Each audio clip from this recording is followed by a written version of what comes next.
Me suena esto, ¿eh? ¿Le suena? Estamos escuchando a Sting, vamos a develar el misterio de por qué lo ponemos enseguida, es porque Sting ha sido uno de los músicos que se prestó a un experimento que ha sido registrado en un maravilloso video, en un documental que hizo el National Geographic acerca de cómo es la cabeza de los músicos. ¿Es distinta? Es diferente. Pelada, como la de Weber. me río de Weber, que me muestra su cabeza. Digo, es diferente y demás, pero antes de entrar, tanto Sting como después vamos a poner un poquito después, vamos a ver un poquito también de Martin Bublé, de Michel Bublé, que también se prestó a esto junto con otros no tan conocidos quizás por nosotros. La pregunta después esto estaba preparado de antes y reflota la relación entre Oscar el Puño Montoya y su hijo Ignacio Guido Montoya Carlotto, Urban, todo junto, digamos así, para mencionarlo como él quiere, acerca de qué pasa, cómo se transmiten determinadas cuestiones. ¿Existe en la ciencia alguna comprobación que diga que determinado gusto, por ejemplo, por una comida, o que determinada cuestión, determinada tendencia o talento pasa de padres a hijos, aun cuando estos nunca se hayan visto y no hayan tenido la compatibilidad que significa, bueno, es lógico que un hijo de los cuatro vientos esté porque crece en medio de eso. Es lógico que un periodista a su hijo le guste escribir porque está como creciendo en medio de esas cosas. Ahora, ¿qué pasa cuando nunca tuviste ningún contacto? En el caso de los chicos recuperados, no es el primer caso Había otro caso, vos te acordarás, Corol, de un chico de Corrientes, una chica de Corrientes, me parece que era, que le gustaba, había crecido en un ambiente que no tenía nada que ver con la música y que le gustaba tocar el acordeón, el típico acordeón de la música litoraleña. Cuando es recuperada, ¿sabés a qué se dedicaba toda la familia del papá? Tenía una orquesta de música litoraleña, todos tocaban el acordeón. Absolutamente todos tocaban el acordeón. ¿Cuáles son las preguntas que uno tiene respecto de la música y el cerebro? ¿Por qué la música despierta distintos estados de ánimo? ¿Qué revelan los escáneres sobre las respuestas del cerebro a la música? ¿Las preferencias musicales se determinan ya en el útero materno? ¿El placer musical es diferente a otro tipo de placer? ¿Por qué estamos tan emocionalmente unidos a la música que escuchábamos cuando éramos adolescentes? Que quedó impregnado. La música como el lenguaje forma parte de lo más profundo de la naturaleza humana. Nadie te puede explicar qué es la música y de dónde viene, pero sí la ciencia te puede explicar que existe una similitud entre los músicos y los científicos.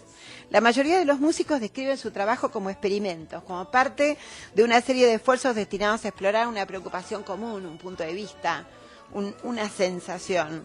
Incluye etapas similares de desarrollo, una etapa creativa y exploratoria de devanarse los sesos, seguida de etapas de comprobación y perfeccionamiento que se caracterizan por la aplicación de procedimientos establecidos. O sea, hay reglas.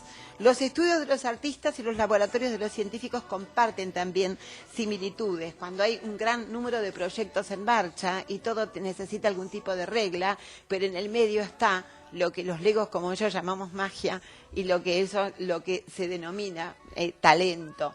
Los neurocientistas hoy están tomando relevancia en cuanto a la divulgación científica y esto que estamos hablando ahora está escrito en el libro El cerebro y la música de Daniel Levitin, un hombre que, ha aportado a la ciencia de la música como un campo científico de muy poquitos años de estudio, en donde, entre otras fuentes, tiene a McLuhan en cuanto a la transmisión del conocimiento como una de las fuentes comunicacionales para desarrollar este tema. Dice este hombre que la función de la música en la humanidad está directamente relacionada con la evolución. El sentido de la música es algo humano. Siempre existió música. Lo que ha hecho la tecnología es sistematizarla y en ese sentido les recomiendo un artículo que no vamos a tener tiempo de comentar de la revista, se llama Panamá Revista, es una revista digital, un artículo de Martín Baña y Bruno Bauer acerca de la música que es interesantísimo donde el eje es, ¿la escuchamos o la oímos hoy la música? Es una música de fondo. ¿Por qué necesitamos para vivir una música incidental y qué nos pasa con el silencio? Si no sabemos que el silencio también es música. Muy interesante, se las recomiendo en la nota. La música también se ha utilizado para manipular emociones, para manipularlas en buen sentido. Recordemos el Sana Sana de las madres cantados para hacerte olvidar de que algo te está O el Arrorró para hacerte dormir. Y además te hablan, claro, y además te habla de, hay un ejemplo que en este caso lo da Facundo Manes, del violinista. Dice, el violinista mueve los dedos de la mano izquierda de manera intensa y precisa para ejecutar eficazmente su instrumento. El área del cerebro encargada del control motor elabora para esto mayor cantidad de conexiones neuronales. Estas conexiones permiten que el violinista mejore la destreza con el violín y esos estímulos a su vez generan nuevas conexiones. O sea, nacemos con esto o el ejercicio permanente de la puesta en valor de nuestro talento a través de un instrumento hace, digamos, que cada vez puedas llegar a producir más y mejor. Hay casos importantes de músicos que han tenido lesiones cerebrales y que han podido recomponer este tema. Nosotros queremos decirles que además de todo lo que estamos contando, de lo que tiene que ver con la ciencia y demás, la comprobación científica del amor que estábamos conversando afuera con Corol en cuanto al traspaso de gente que jamás se vio, excede a veces el tema de la música y llega hasta los sabores. Sabores que son idénticos en esos padres que nunca vieron y en el hijo o hija recuperado. Este músico le hacía ruido, tenía mariposas porque no sabía de dónde le salía la ¿Así las pasión. definió? Exactamente, por eso las tomo textual. Y le salía de esta cuestión que la pregunta está aún sin responder. Sting hizo todo lo posible, Michael Bublé también hizo todo lo posible para que se estudiara. ¿Sabés cómo hicieron el estudio? Les pusieron los escáneres y terminales en el cerebro en los distintos lugares. Con Y lo le cual, sacaron a Luciana Lopilato de adelante. le sacaron, o sea, lo cual, ¿sabés qué pudieron definir? Que no hay, antes se creía que había un solo lugar donde donde salía la cuestión del arte. Se dieron cuenta que era todo, la estimulación era de un grado de complementariedad muy grande, que cambiaba cuando estaba escuchando la música y cuando la estaba creando. Todo intervenía. Todo intervenía. ¿Sabes que cuando le ponen a Sting, lo están estudiando a Sting, en un momento le ponen lo que se conoce como música ambiental y le da una Plano. línea prácticamente horizontal? La Él música dijo, de "No me pongan ascensor. esto, no me La pongan música de esto". ascensor, sí. Eso es real, Además, en ese plano que vos estás diciendo, no solo lo pidió porque llegaba al malestar físico, o sea, llegaba el rechazo a la música que estaba escuchando, claro.